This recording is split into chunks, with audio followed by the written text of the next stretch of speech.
I'm gonna turn this old guy into a 2D plotter, so we need a pen holder to hold pen.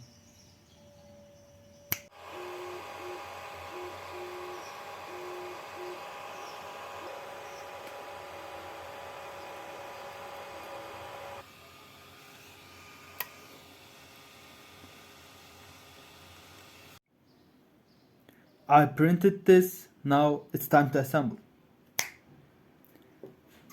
Need some arrangement.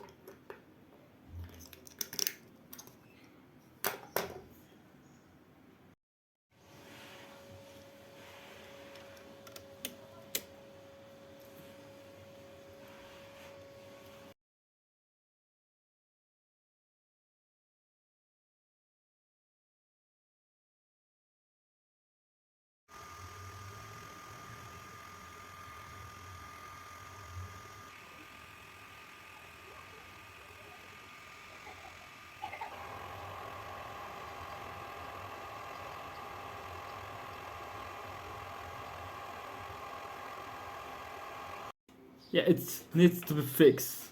I'll increase Z hop distance a little bit. I think that's gonna work. From a very far distance, it looks fine.